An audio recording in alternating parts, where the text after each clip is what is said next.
gusto estar con ustedes. Mi parroquia es San Silvestre, Plan 3000, acá Octavo Anillo, Avenida Rollito. Esa es la parroquia a la que pertenezco y a la que estamos nosotros, los hermanos de la Inmaculada Concepción, trabajando. Conozco mucho la vicaría esta, a la que pertenecemos. Ustedes están dentro de la Vicaría Virgen de Guadalupe. Yo fui vicario episcopal antes de irme al Paraguay hace 2 años atrás. Así que conozco mucho las parroquias y las comunidades de la vicaría. Así que bueno, también los conozco a ustedes porque en el Paraguay ustedes son muchos. Y en el Paraguay los adoradores, los madrugadores, los hombres valientes del Rosario están prácticamente en casi todas las parroquias activando, ¿verdad?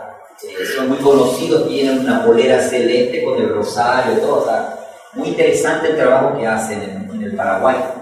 Así que bueno, estoy contento de compartir un poco con ustedes este tema que lo vamos a trabajar ahora. Sí les digo que pueden preguntar lo que quieran, podemos hacer una presentación dialogada, ustedes no tengan problemas de parar, preguntar, acotar algo también, así todos nos enriquecemos y todos aprendemos. Nosotros estamos con este tema y coincidentemente, fíjense que ayer, con la fiesta de María, o también conocida como la corredentora, hay una cuestión ahí sobre la corredención de la Virgen. En la antigüedad, ustedes saben, hay registros muy antiguos que a la Virgen se la consideraba una redentora. ¿Por qué? Porque era la madre del Redentor.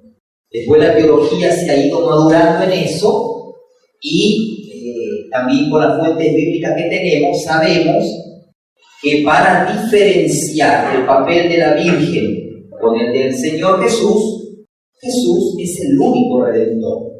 Es el único Redentor y Salvador. ¿Por qué? Porque entrega su vida. Solamente Él ha podido dar la vida por nosotros en este proceso, en esto que significó el plan de salvación para Dios. Entonces María, la fiesta de ayer, pasó a ser como la cooperadora de esa redención. Ella no es el camino, ella nos lleva al camino, nos muestra el camino, que es su Hijo. Ella tampoco es la que nos muestra la luz, que es Jesús. Y por eso, hay muchos teólogos que están discutiendo ahora, que quieren establecer un quinto dogma en la Iglesia, que es la corredención de María. La Iglesia todavía está un poco ahí en estudio, en espera, pero bueno, yo creo que no estaría mal que se llegara a declarar un dogma de fe, porque sin la Virgen María, la salvación, aunque se enojen los protestantes, no hubiera sido posible. Es imposible. No se puede concebir a Jesús sin María. Es algo capital. Porque en el plan de Dios, fíjense qué hermoso, para que el Hijo se hiciera carne, humano, necesitó a una humana. Y para que esa carne humana de Jesús tomara forma en un cuerpo humano, ese cuerpo humano no podría ser de cualquier persona, siendo que el que se encarnaba era el mismo Dios, infinitamente perfecto, Dios, infinitamente puro, infinitamente bueno, infinitamente poderoso y todo lo infinito que le podamos poner. En este caso, un vientre puro. Por eso, ahí viene uno de los dogmas más importantes que tenemos en la Iglesia Católica con respecto a María, que ayer empezó su mes. Ayer empezamos, gente, el mes de la Inmaculada Concepción. ¿Qué va? Ustedes fíjense, todo rara, ¿verdad? fíjense, era, o también Nuestra Señora de las Gracias, como dirían los brasileños, hasta el 7 de diciembre. ¿Por qué? Porque el 7 de diciembre, después de las 12 del mediodía, comienzan las vísperas solemnes de la Inmaculada Concepción, que es el día 8. O sea que, muchachos, si no han empezado a rezar el mes ayer, desde hoy lo pueden hacer. 30 días de preparación para la fiesta de la Inmaculada Concepción. Y cuando celebramos este dogma, que estamos diciendo que la Virgen María, desde su concepción en el vientre de su madre Ana, fue concebida sin mácula. De ahí viene la palabra inmaculada. Mácula es mancha. Sin mancha. Inmaculada. Por eso, aunque es una humana como cualquiera de nosotros, la hace distinta porque es una humana llena de gracia. Y generalmente, si ustedes entran en internet, pueden buscar el mes de la Inmaculada Concepción. Hay uno muy antiguo, que la iglesia siempre rezó. Tiene la letanía y todo eso. Sí, hermoso. Pueden buscar así, mes de la Inmaculada Concepción, y ahí les sale el documento. 30 días de oración, tiene la letanía de la Inmaculada Concepción. Sería bonito, ¿no? Ustedes son marianos, ¿no? Es la mamita de Cotoca para nosotros acá, claro. Bueno, hasta ahí vamos bien, ¿verdad? Me van entendiendo. Para entender lo que vamos a explicar ahora. Entonces, para que él pudiera concebirse en este vientre, necesitó, digamos, un recipiente lleno de gracia. Lo dice en el Evangelio de Lucas, el ángel: alégrate, llena de gracia. Una palabra muy fuerte, que no se le dice a cualquiera en el mundo bíblico. O sea, totalmente llena de Dios sería, traduciéndolo algo así, ¿verdad? Y es pobre nuestra traducción todavía, para que él se formara. Otro dato, vamos a avanzar. Probablemente, fíjense, una mujer judía, ese era su pueblo, judío, un pueblo judío, joven. Las mujeres en el Antiguo Testamento y en la época de Jesús, cuando tenían su primera regla, ¿verdad? Calculemos 12, 13 años, hoy por todas las cuestiones hormonales y todos los trastornos ambientales que hay, las chicas empiezan sus reglas, su menstruación a los 8 años ya, una cosa anormal. Anormal por lo que el ambiente está anormal, ¿verdad? En esa época, un ambiente distinto, la primera regla que la mujer tenía 12, 13 años, ya era entregada el compromiso con un hombre que la familia elegía, o el padre del novio lo proponía, incluso se pagaba una dote por esa mujer. Eso lo pueden buscar, lo pueden leer en el libro del Deuteronomio, de Levítico, las reglas que había, ¿verdad? Y esta mujer entraba en un proceso que se llamaba desposorio. El desposorio podía durar 1 año, o sea, vos estabas prometida para José. Entonces, cuando ese desposorio concluía, lo concluía el varón. El varón que se iba a comprometer con esa chica, lo concluía el varón. El varón anunciaba a la familia de la novia que él iba a volver ya. Y entonces la novia, la familia de la novia, organizaba una gran fiesta para recibir. Cuando iba a venir el novio, el esposo que iba a ser esta chica, se organizaba una gran fiesta. Entonces las mujeres salían con la novia, con lámparas encendidas. Acuérdense del Evangelio de las vírgenes prudentes y las imprudentes, ¿verdad? a esperar al esposo. Y ahí recién, cuando llegaban a casa, cumplido este tiempo de desposorio, la mujer era tomada por el varón en matrimonio.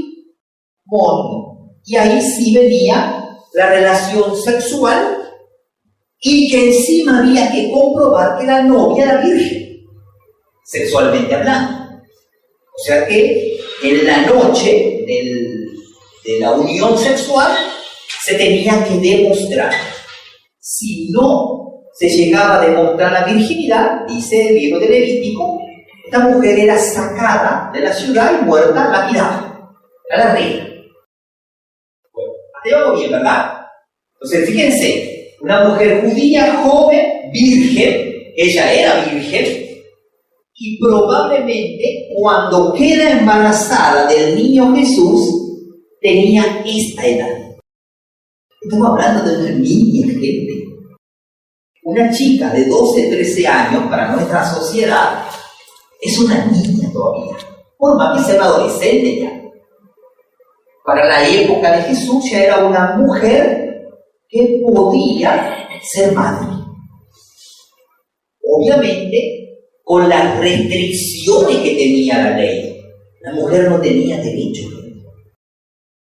Por eso en el libro de Levítico hasta se marcaba como reglas qué hacer si el hombre ya no quería estar con esa mujer.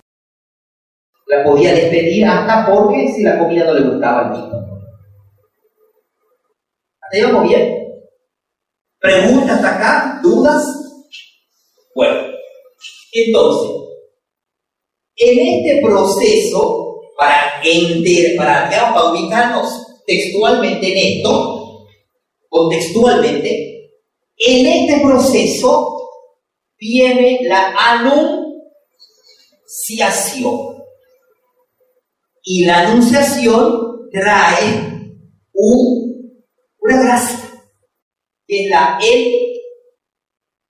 encarnación. ¿Qué significa la encarnación? El verbo, Dios, la palabra, se hace carne. Se hace carne. Y ahí hay un problema. Cuando se le anuncia que tendrá un hijo, ella, ¿qué le dice al ángel? Que todavía no estaba casada. Claro, todavía no estaba. Y además la mujer ni lo conocía tampoco al tipo. A veces. Ella se ve que no lo conocía. Dice, no conozco. Estaba comprometida. Y ahí, Zacarías, con Juan Bautista, que él queda mudo, ella se entrega. Ella, sin entender, dice sí. Fíjense lo que le contesta al ángel. Hágase según tu palabra. Y ahí el Mesías, que también ella lo esperaba, se hace carne. Pero ahora miren un poco lo que el ángel le va a decir. Tendrás un hijo, varón, y le pondrás por nombre Jesús. Estamos hablando centrado en José, porque el Evangelio de Mateo está destinado a los judíos. Entonces tenía que mostrar que el Mesías era un verdadero judío y un verdadero descendiente del pueblo de Israel, de David. Por eso el ángel le anuncia ¿a quién? A José. Porque en Mateo, José donde tiene el miedo. En Lucas no se presenta ese texto del miedo o la duda de José. ¿Hasta ahí vamos bien? Entonces, ahí Mateo le dice a José, no temas recibir a María como tu esposa, porque el hijo que va a tener, que está engendrándose en ella, es obra del Espíritu Santo del Altísimo. Y le pondrá por nombre de Jesús. Fíjense que el nombre, Josué, ¿verdad? Jesús, ya es un nombre salvífico. Yahvé, Dios, salva. ¿Qué significa Jesús? Yahvé, salva. Sigamos. Y fíjense lo que va a decir el profeta Oseas. Yo te desposaré conmigo para siempre, te desposaré conmigo en justicia y en derecho, en amor y en compasión, te desposaré conmigo en fidelidad, y tú conocerás a Yahvé. Incluso Oseas le va a tratar a Israel de prostituta. Vos que te ibas y te revolcabas como una ramera. Claro, porque habían profanado el culto al estar en un imperio totalmente ajeno. Para no morir tenían que hacer caso a la religión del momento. Idólatras eran.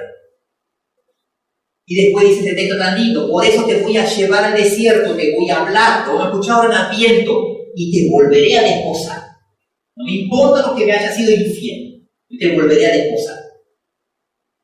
Y fíjense que en la antigüedad, esa alianza que Dios había hecho con Israel tenía la forma de una alianza nupcial, como un desposorio. La esposa de Dios sería Israel. Y así la amaba Dios a Israel. Miren qué hermoso, tan íntimo, ¿no? Como una esposa. Bueno, cuando se da la encarnación, ahí cambia todo. Esa alianza antigua se va a hacer una nueva alianza, porque ahora María va a ser el nuevo Israel. Y al ser tocada por Dios en el Espíritu Santo, ella va a pasar a ser una esposa. Una esposa de Dios. En este sentido, de que fue elegida para una nueva alianza. Por eso repito, no se puede concebir a Jesús y al cristianismo sin la Virgen María. Es imposible. Es como que ustedes me digan, concibamos a Bolivia sin los bolivianos. Imposible. No tiene razón de ser. Me van siguiendo hasta ahí, ¿verdad? Avancemos un poquito. Y ahí viene que esa alianza ahora, fíjense ustedes, qué interesante. Esa alianza de Dios, en la antigüedad, era la alianza de Yahvé con Israel, ¿verdad? Ahora, con la encarnación, la alianza va a ser de Yahvé con el hombre, el varón y la mujer. Ya va a ser una alianza más personal. Es como decirle, ¿usted cómo se llama? Don Juan. Es como decirle, por la Virgen María, que aceptó ser madre, usted pasa a ser un verdadero hijo elegido por Dios, y usted ya tiene con Dios una alianza. Dios lo salvó. O sea, usted le debe mucho a quién, a la Virgen María. ¿Me van siguiendo?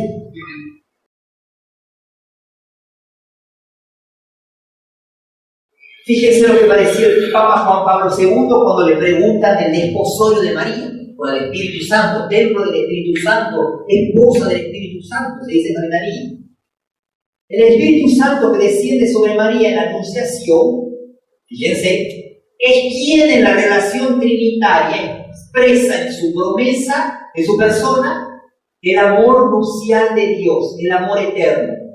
En aquel momento Él es de modo particular el Dios esposo, pero para todos. Ya no solo para un pueblo, para todos. Es decir, por María, esposa del Espíritu Santo, Dios a mí me hace su, entre comillas, vamos a poner así, su esposa, su todo. Yo para Dios valgo muchísimo. ¿Me van siguiendo? Yo para Dios soy mucho más de lo que yo puedo pensar. Sigamos.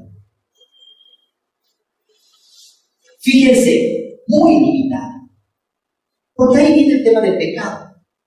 Porque ahí ustedes van a decir, pero Padre, ¿cómo Dios va a poner los ojos en mí y me va a hacer como una esposa, todo para Él, y me va a valorar tanto si yo hice tantas macanadas en mi vida, tanto fallé, tan mal me comporté, tanto daño hice a las personas? ¿Cómo Dios se va a fijar en mí? Y justamente porque Él conoce mi humanidad y conoció la humanidad de María, sabe Dios que conmigo puede hacer grandes cosas. Acuérdense lo que le dice el ángel a María: nada es imposible para Dios. En Italia, te doy un ejemplo, hay un santuario mariano muy famoso. Creo que todos los papas, la mayoría lo han visitado. El último en ir a Pompeya ha sido el Papa Francisco, y cada vez que van a Pompeya, es tan importante el santuario de Pompeya que el Papa le regala a los santuarios marianos, sobre todo de Pompeya, una rosa de oro. Se van en peregrinación como Papa, como pueblo de Dios, y le regala a la Virgen en Pompeya una rosa consagrada por él. La consagran con crisma, una ceremonia especial, y se la llevan a la Virgen. Algunas se las ponen a los pies de la Virgen. En el caso de Pompeya es un cuadro, está ahí a los pies de la Virgen. A otras se le pone en la mano a la Virgen, una rosa de oro, signo de la realeza de María. Bueno, y Pompeya fue prácticamente fundada por un perseguidor de curas. Prácticamente el beato Bartolo Longo era un criminal. Cuando había comenzado la persecución comunista contra los curas, el comunismo ha hecho desastre en la iglesia, el beato Bartolo Longo era uno de los que le avisaba a la policía comunista perseguidora dónde estaban los curas escondidos, quién era cura, porque estaba prohibido usar hábitos sotana, y los apresaban y los mataban.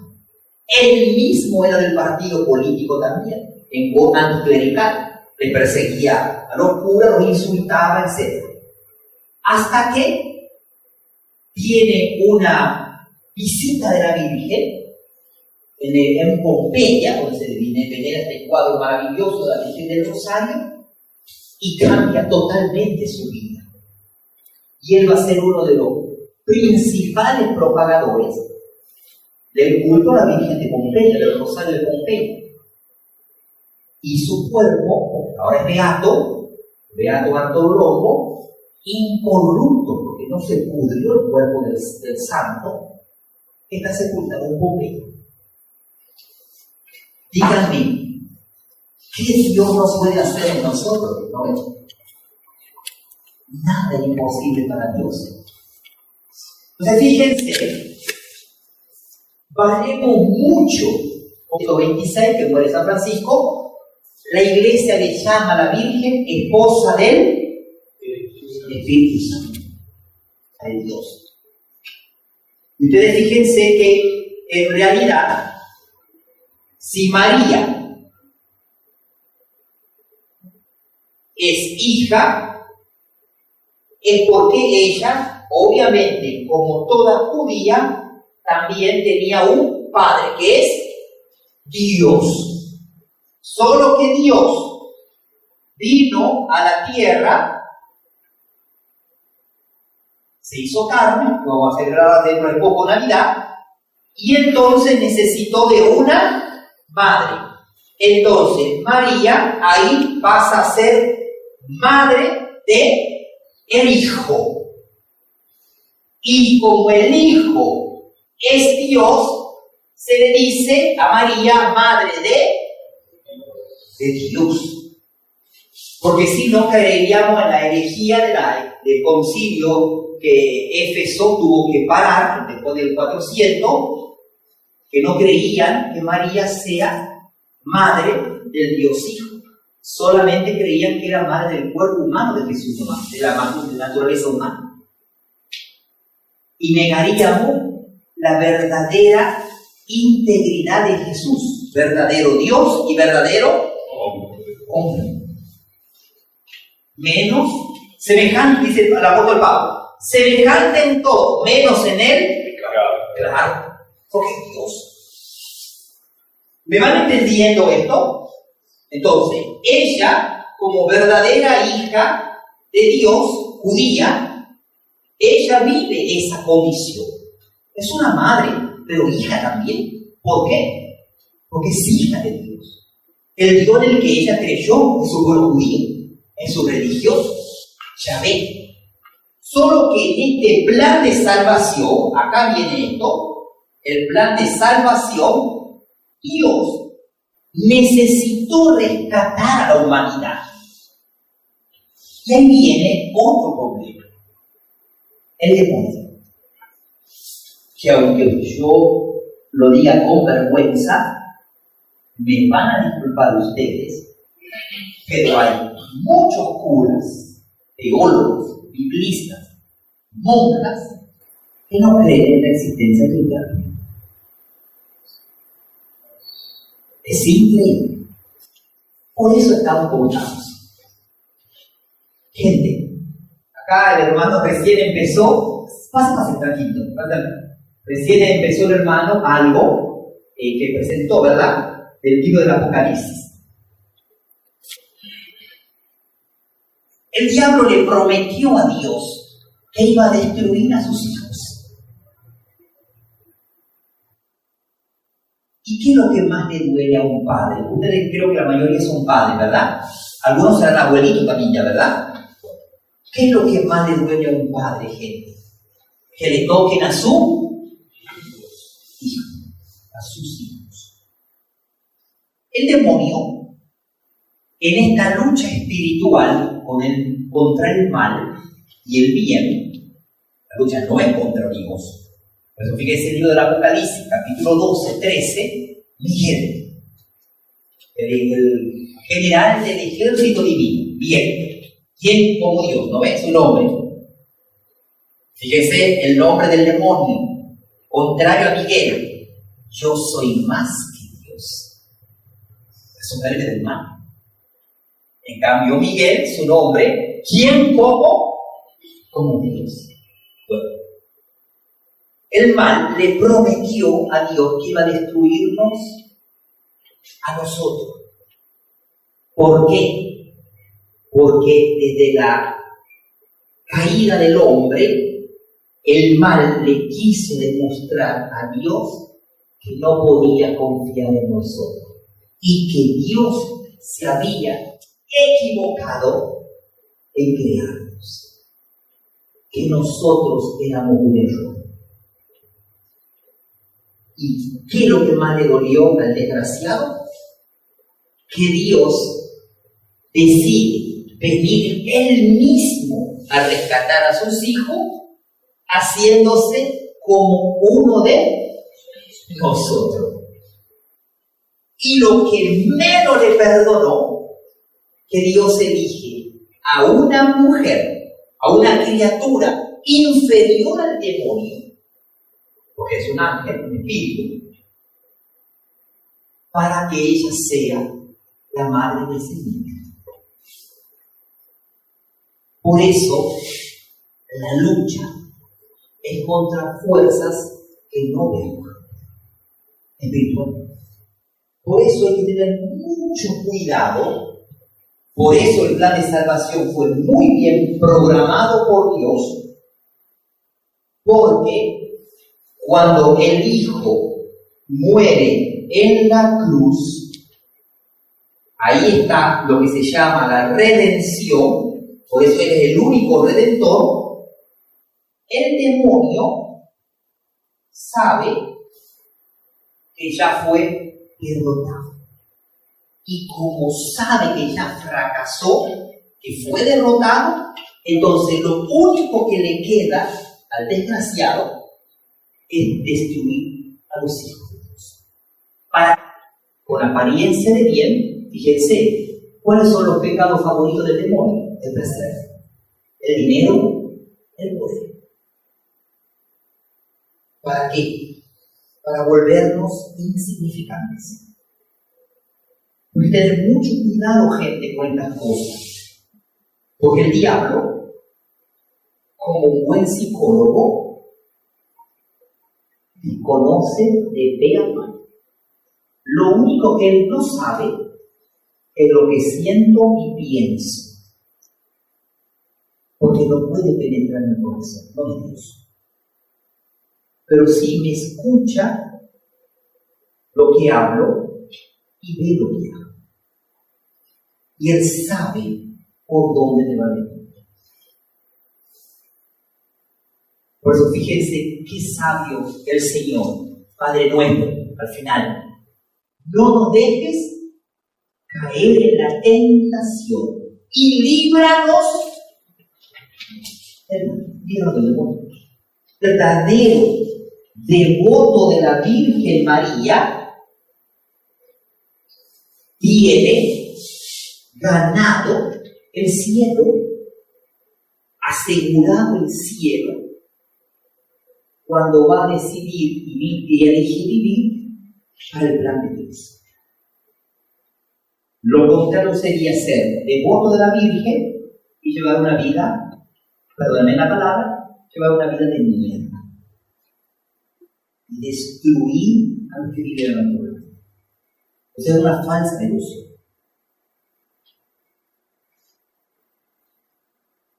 Fíjense lo que dice el Papa, para terminar un poco, ¿no? Su explicación teológica tan linda. Dice San Juan Pablo II: el Espíritu Santo ya ha descendido a ella y se ha convertido en su esposa fiel en la anunciación, acogiendo el verbo de Dios verdadero, prestando el homenaje del entendimiento y de la voluntad. Ella acepta. Y asintiendo, el fiat de María eso, asiente voluntariamente a la revelación hecha por él. Entonces, plenamente en Dios por medio de la obediencia de la fe, por la que respondió al ángel: he aquí la esclava del Señor, hágase en mí según tu palabra. Voy a contar algo. El 13 de agosto de 1843 más o menos, en un convento en España, después pueden buscar la historia ahí,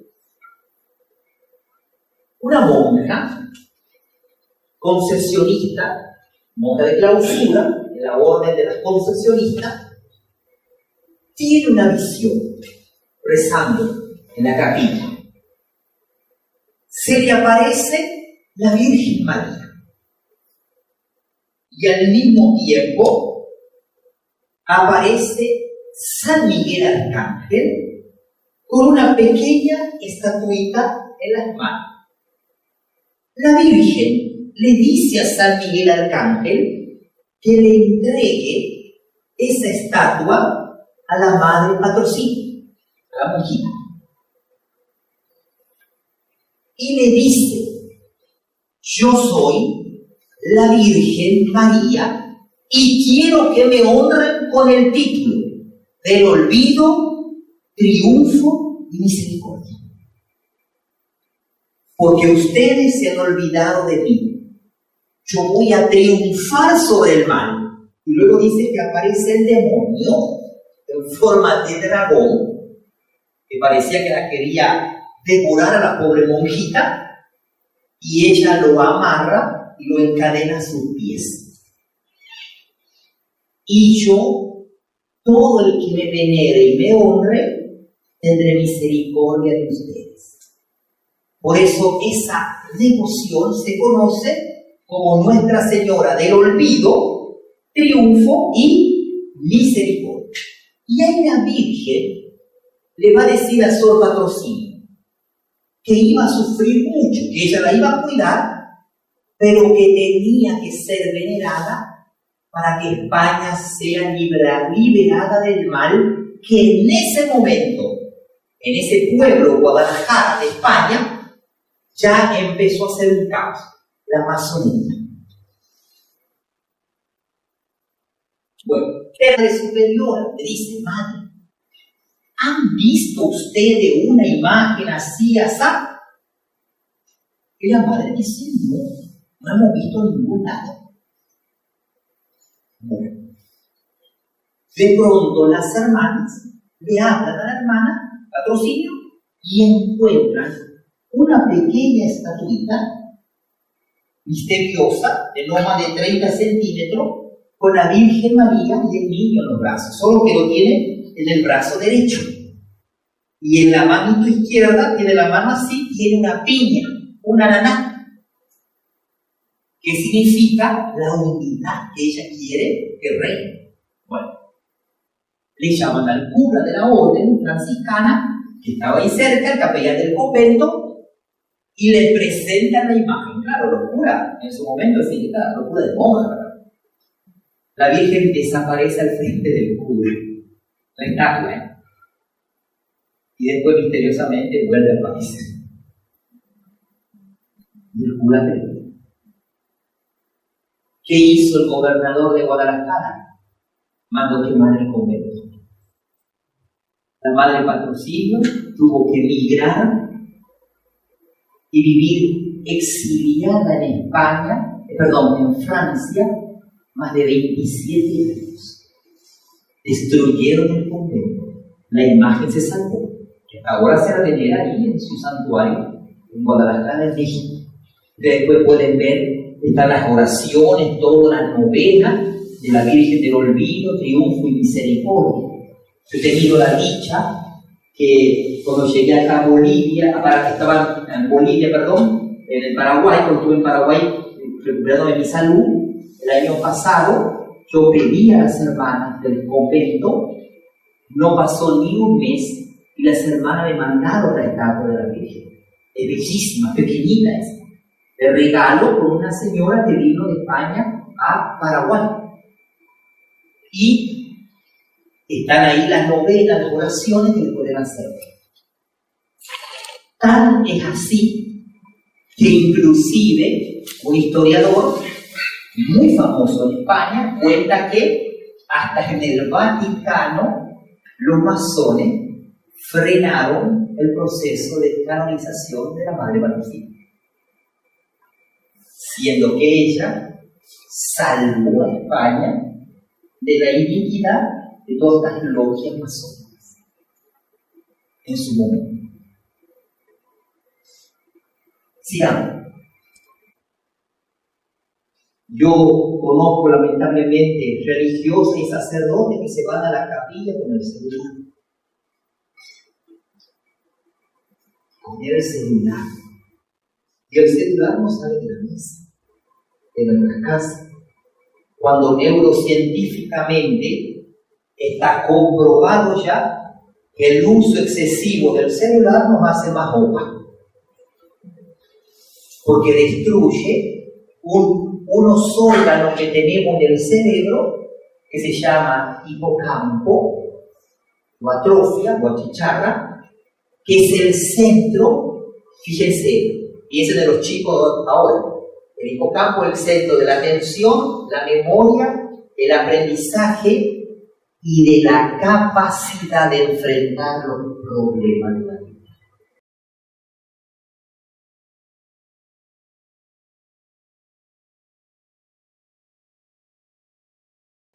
La mamá le dice no, hace unos berrinches y cometemos cada error. Pregúntense entonces, ¿cuántas horas usamos al día el celular? Lo recomendado en el día, no más de 2 horas. Y además, lejos de nosotros, sobre todo a la noche, porque el uso del celular después de las 23 horas, donde el cerebro, mire qué perfecto que somos para Dios, el cerebro comienza a segregar melatonina, la hormona del sueño y del crecimiento. Cuidado con los niños que tienen 12 años y tienen el cuerpo de una criatura de 7 años, no crecen. Quien activa la hormona de crecimiento es la melatonina. Y la hormona del sueño, la melatonina, recién comienza a producirse a partir de las 11 de la noche a las 3 de la mañana. Vos tenés el celular activo a esa hora, el cerebro ya se programa para estar despierto toda la noche. Por eso, a la mañana, cuando nos levantamos embotados, con sueño, cansados, desconcentrados. Andá, ponete por una capilla a las 6 de la mañana a rezar rosario. Primera, 5 de María. Así. Cuidado con eso. Inaugura una nueva humanidad. Y nosotros, como ella, tenemos que buscar esa nueva humanidad, viviendo con gestos más humanizadores, en una sociedad descristianizada y violenta, corrupta y mentirosa. Me van a disculpar ustedes. Miren los templos que tenemos. Muchas de nuestras iglesias, hablando del templo, muchos de nuestros templos parecen templos protestantes. Después del Vaticano II, y yo se lo voy a decir hasta que yo me muera, al obispo, al papa, quien sea. Después del Vaticano II, nosotros hemos malinterpretado el concilio a nuestro gusto y paladar. Lo primero que hicimos fue sacar el centro de nuestra fe del altar y mandarlo a un costado. Vayan a una iglesia católica hoy en día acá, en Bolivia, Paraguay, Argentina. Son poquísimas las iglesias que tienen el sagrario en el medio. Preferimos una pintura que no me dice nada, una escultura, y a Jesús Eucaristía, el centro, se lo pone a un costado. Una capillita que nadie a veces visita. Entonces nosotros, ¿en qué nos convertimos? Cuando escuchan que rezamos el rosario, ¿qué nos dicen? Cosa de vieja, parecer una vieja. Así nos dicen. Por eso encontrar gente como usted, y sobre todo varones, muchachos, en este tiempo hay que ser bien macho para anunciar lo que queremos y defenderlo con la propia vida, sin vergüenza. Yo soy católico y soy mariano, y en mi casa, con mi señora y mis hijos, amamos y respetamos a Jesús, a María y a la Iglesia. Es abrirse a la obediencia sencilla y disponible a la voluntad de Dios, no a los caprichos de mi egoísmo. Porque a veces lo que Dios quiere no es lo que yo quiero, ni lo que a mí me conviene. Dios es sabio. Solo que ¿cómo lo vamos a escuchar si no tenemos ni siquiera tiempo para estar en oración?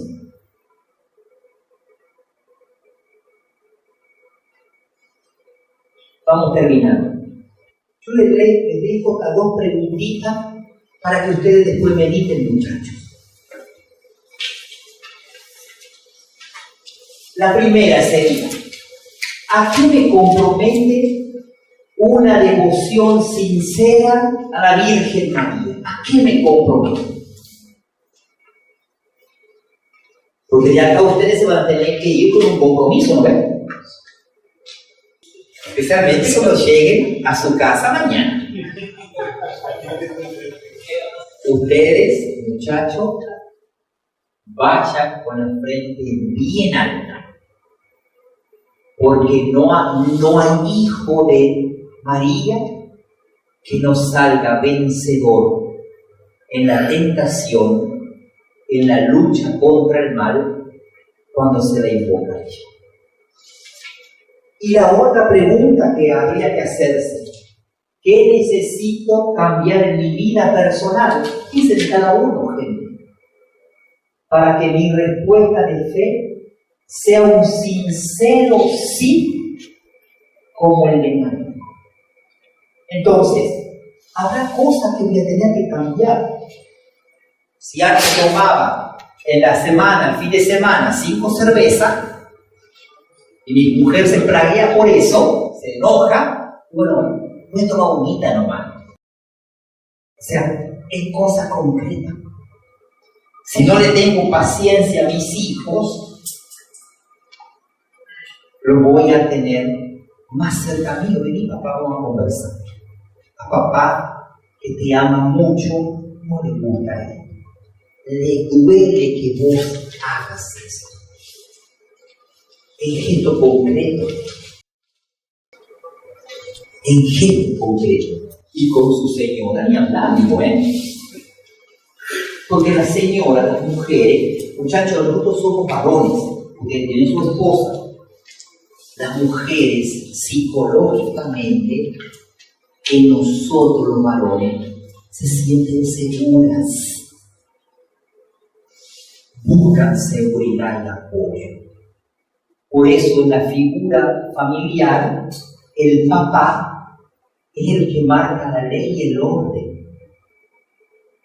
Y el niño, hasta que no cumple 4 años y no registra por la mamá que hay un papá, el niño está todo el tiempo apegado nomás a la mamá.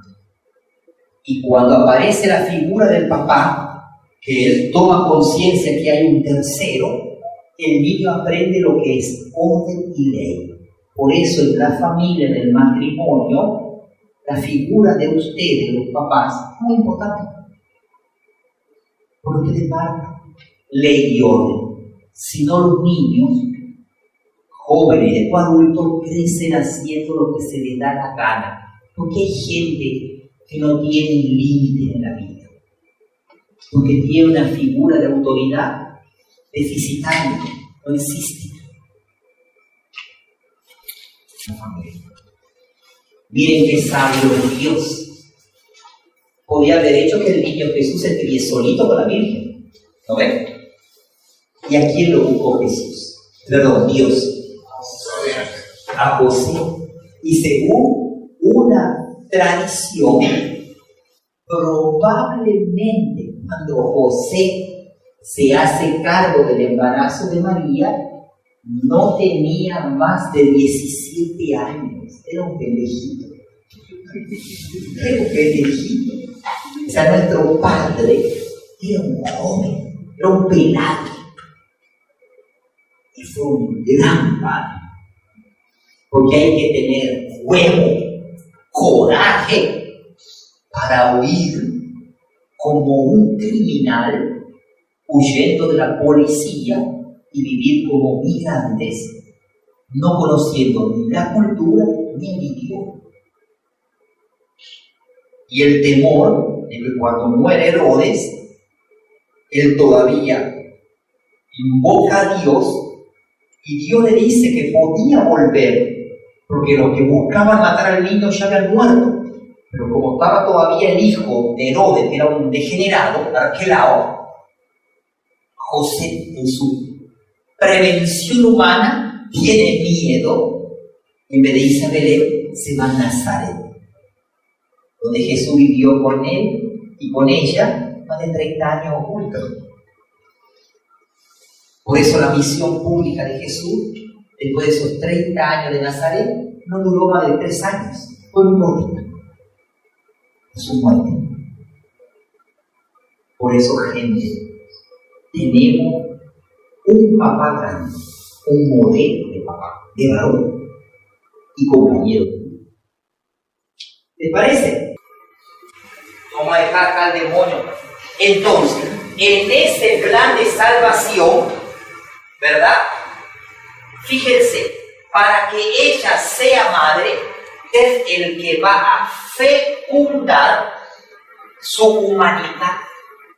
Por eso dice el texto, el Espíritu Santo te cubrirá con su sombra. Claro, gente. ¿Qué era la sombra? Libro del Éxodo. Era la nube, la columna de fuego que acompañaba al pueblo de Israel en su desierto.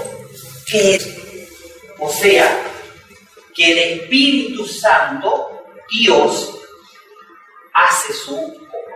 No lo convertiría en un clon, porque si fuera un clon, tendría que ser otra María, otra mujer. ¿Entienden? Otra copia. Científicamente tendría que ser otra copia. Cuando se clona, el clon generalmente es otra copia, es algo idéntico. A un terreno genético de su madre, porque no tenían el padre de su madre. Claro. ¿Quién dio esos rasgos genéticos humanos? ¿Quién lo dio? Pero de lo que faltó ahí, ¿quién lo dio? Dios. O sea, estamos hablando de un milagro. Estamos hablando de un milagro. Es un milagro. Es una gracia. No. Hubiera hecho... Para la tradición judía no hubiera sido pecado para ellos. Porque no se medía la virginidad con los términos que medimos nosotros. ¿Me entiendes? De ruptura. No se mide. Para la religión judía, doy un ejemplo. Si José hubiera fecundado el vientre de María, para la religión judía sería normal, porque él está cumpliendo la ley. Pero acá cuando él se tiene que hacer cargo de María, ya había un problema para José. María estaba ya embarazada. Por eso le dice ella al ángel, yo no conozco, no tengo relaciones, dicen otras traducciones, con ningún varón. Y ese fue el problema para José ya. ¿Por qué? Porque él, según la ley, libro de Levítico, tenía dos opciones. O denunciarla, que en ese tiempo de desposorio ella le falló, y se muere reclamada. Entonces, la segunda opción que tenía era abandonarla en secreto. Yo de acá me voy, no pasa nada, no tengo nada que ver contigo, y en el abandono ella no queda repudiada, porque el repudio es público. Lo que pasa con la condición de la humanidad de una persona. No es normal que una mujer no sufra dolores de parto para tener un hijo. Entonces, ¿por qué se pone eso ahí en el Apocalipsis? Que no solo se refiere a María, sino también se refiere a la iglesia. Para hacerme cargo de este niño, tenerlo, yo voy a tener que sufrir mucho. Los dolores de parto, que son muy angustiosos para una mujer, tienen que ver con el sufrimiento. Ella va a tener que sufrir mucho para cuidar a ese niño. La iglesia va a tener que sufrir mucho. Por eso ese texto del Apocalipsis también es figura de la iglesia, no solo de la Virgen María. Fíjate que ella lo tiene que tener al niño en un momento de persecución, porque ya los reyes le habían dicho que venían buscando al... Lo dijo al Mesías, vigilado, y mató a su mujer, mató a 3 de sus hijos, que tenía el poder, era pedófilo, era un delincuente.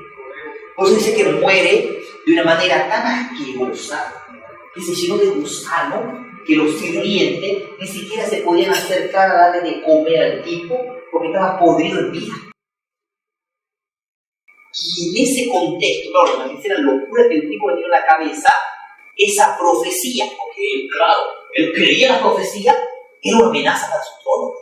Justamente a sus hijos los mata, porque su hijo en vida se pelea por el trono. Entonces quedaron los otros 3, Arquelao y todos los demás, que se dividen el rey.